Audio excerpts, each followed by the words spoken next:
Welcome back. Bit of advice. Don't go make anything to eat or drink because if you blink, you will miss that incredible first 45 minutes from the Premier League. Right at Anfield. What? Well, I don't know where to start. We'll start with Trent Alexander's goal, or is it his goal? It's a super strike, first of all. It's an unbelievable strike, and you have to feel sorry for him if he gets this taken. It should be taken off him, Steve. Sadly, the ball has hit the bar. The goals accreditation panel are still deciding. What is it for you? It's an own goal. I mean, sadly, I feel really sorry because the ball has hit the bar and it's coming back out. It's hit the goalkeeper on the back and it's gone in. How many times have we seen that? That's the always been an own goal. It's Trent's goal. It can't be Trent's goal. I know it can, but I don't like the panel that even debates it, staff. Give it to Trent. He's the one with the skill. I would love to give it to Trent, but the ball wouldn't have gone over the line without hitting the keeper. I know.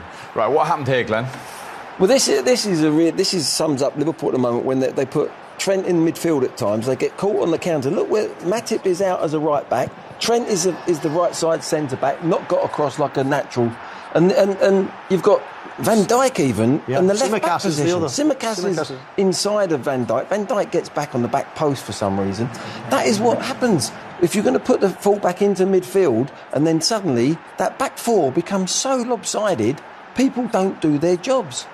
Now then, as techniques go, Owen, for a first goal for your new club, what about this from Alexis? This is what you dream of. To hit a ball like that, when it just drops to you, sometimes it's just divine intervention, just drops and you just think, right, absolute bang. Technically, that is perfect. And with a little bit of fade on it, I mean, that's why you play. Exactly that. What a brilliant goal from a fabulous player. Cuts across it, doesn't he? Beautifully. Just over 27 yards out for his first Liverpool goal. That put them back 2-1. But then what happened, Michael? Well, yeah, a little bit of VAR needed here, a little bit of help from the assistant. I must admit, I thought the goalkeeper could do better here. I don't know why he almost starts... Watch this now. You can quite clearly see onside, but the goalkeeper just almost starts darting off his line for some reason. And that kills his time. If he stays on his line, he gets much more time to actually save that, maybe with his feet. All of a sudden, he can't react in time. Liverpool defensively concerning again now.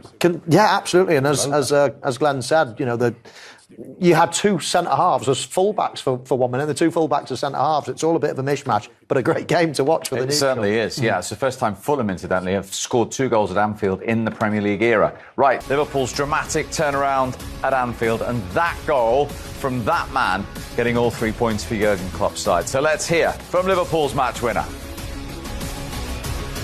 Trent, how on earth do you sum up that game? Mental, to be honest. Game of ups and downs, massive ups and downs.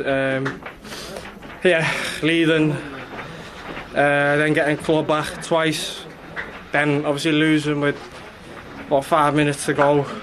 Get the equaliser and then get the winner. It's, you know, an unbelievable game full of emotion.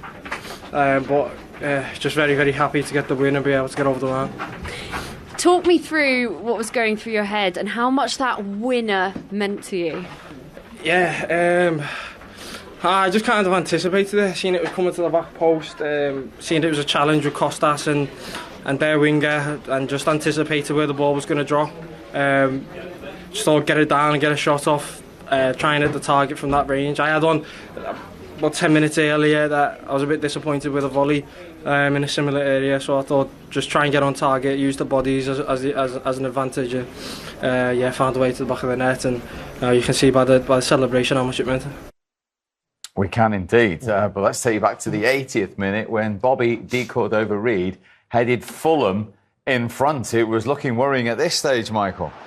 Cool. Can't remember that far back. There's been that much happened in the meantime. Yeah, it was an incredible game. This was actually a brilliant goal, one of the picks of the day, actually. I thought it was a great team goal.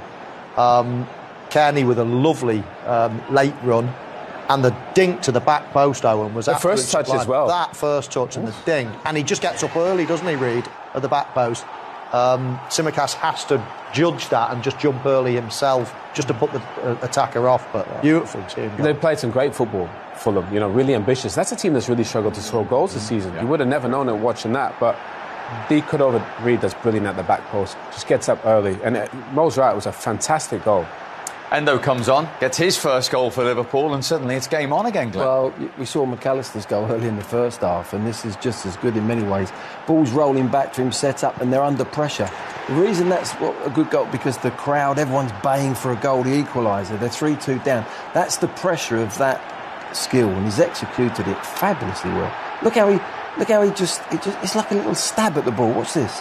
As it's rolled back, nicely rolled back as well from Salah. He hasn't hit it too hard. He's as I call sunny side up, and hit that first time, and he's just stabbed at it beautifully. And that really stirred the emotions. 1 minute, 19 seconds later, the roof came off. Well, as soon as Liverpool scored one, you're just expecting it, weren't you? Maybe goalkeeper Leno could have tipped that round the post, but I mean, he makes a good save. And actually, Trent Alexander-Arnold's touch was pretty average his first one. It didn't take him where he wanted it to take him, but he dug it out. I mean, it was an incredible strike, and right into the corner, cop end, and the place went mad. Nunez does brilliant there. You know, just a gamble this could come to him. Just set. Second balls can win you games. That one from Nunez is brilliant. And Trent, he's not going to miss from there. He's such a good finisher, and it's brilliant for his second goal of the night. Well, it isn't, Owen. The panel have decided, unfortunately, the first one was an own goal. But he'll take the match-winning goal, that is for sure. And all 3 points for Liverpool, 100% home record this season intact. But also, playing in that position, when we talk about him being inside, he ends up on the edge of the box like that, like a midfield player. So he's trying to defend as a fullback, but we're saying go into midfield because of your passing ability. But that also gets him nearer the goals, and he's got a hell of a shot on him, as we know. Left and right foot, actually. So he's going to pick up more goals for you from that position. He was the match winner for Liverpool and for their manager, Jurgen Klopp. Today we scored 4 worldies and were lucky in the end to win the game. So that tells you pretty much everything. But besides that, if you want, that's football, and you have to stay on track. And I told the boys, if we can keep that feeling around the 3-3, when we kept believing, when we were still active without getting overly nervous or whatever, because it was a nice piece of football which ended in Endo's ridiculous finish. And the equalizer then, the 4-3, you could see, yes, 3-3, but we want to win the game. I like that as well. Jurgen Klopp, honest enough to say they were lucky to win today. They can't have too many of those defensive performances, can they, if they're going to stay close to the leaders? Absolutely not. No, they did get a little bit of luck. Fulham played particularly well today. I was really impressed with them. I thought it would be a comfortable win for Liverpool. But Fulham were good. Liverpool were just off it. But they have gears, don't they? They've got players that can come on and change games. They've got, attacking players that score goals. Scoring goals will never be a problem for them. Conceding, it was the first time, as Owen says, they've looked vulnerable today. But they'll be delighted because, with Manchester City drawing, Aston Villa losing, it's a good day.